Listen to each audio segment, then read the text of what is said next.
love to camp, but after my most recent trip, I don't think it will ever be the same. I set up my tent on nice, flat ground and collected some wood for a fire. The night came with all its nightly sounds, and I relaxed at the hooting owls and chirping crickets. Even better was the fact that no one else was around. Help. It was subtle. I almost missed it. The voice came from deep within the woods, and for a moment I didn't believe what I was hearing. It sounded female, but oddly enough, I just couldn't tell. Please help, it continued. I shined my flashlight between the bushes and walked around. To be completely honest, even as a grown man, I was paralyzed with fear. So, I did the responsible thing and called the local police. That's when things went from odd to very, very weird. The police told me to ignore it.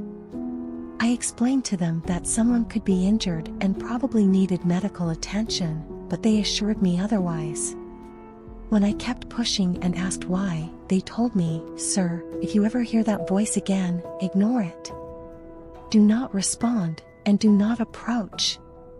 Well, I did hear it again. But I didn't ignore it. It was almost midnight when I heard the voice a second time. I awoke to someone whispering help, and it sounded like she was just outside my tent. I went out to check and no one was there, but the voice continued from a distance, "Help.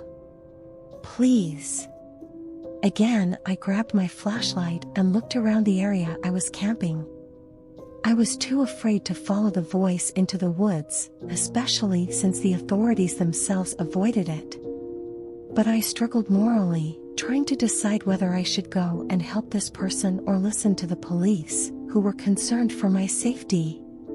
But then I heard another, different voice. This other voice, which also seemed to be coming from the woods, was an octave lower. Unlike the first one, which cried for help, this one was loud and demanding. "Quiet," the other voice demanded. "No one's going to help you." Once I heard that, I was sure someone was in trouble. I called the police again. When I informed them about a second voice coming from the woods, they seemed even more concerned. They told me that I should pack my things and leave the campsite immediately. They said that hearing the second, more manly voice meant that it was getting desperate. They also said that the two voices were coming from the same person. That part was bizarre and confused me, to say the least. It was at this point I dismissed the police in that area as crazy, but not before telling them off. I got angry. I told them that if they didn't get down here to come and check it out, then I would do it myself. I said repeatedly that a woman could be in serious trouble and that it was their duty to help her, but still they refused to come.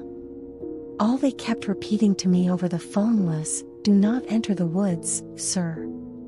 They seemed more afraid than I was. Once I hung up the phone, I heard the voices again. A gentle, "Please, somebody help me." And then a growling, "Quiet. No one's coming." It was a little past midnight at that point. I couldn't live with myself knowing that I had the chance to save someone's life, but instead cowered. So, I grabbed some things and ventured into the woods. When I entered the woods, the voices ceased. Just like that. No cries, no whispers, and no commands. Even the owls and crickets went away. Nothing but dancing leaves and creaking tree branches. I stopped walking and looked around, a full 360 degrees. "Hello? Anyone here?" I called out. Nothing.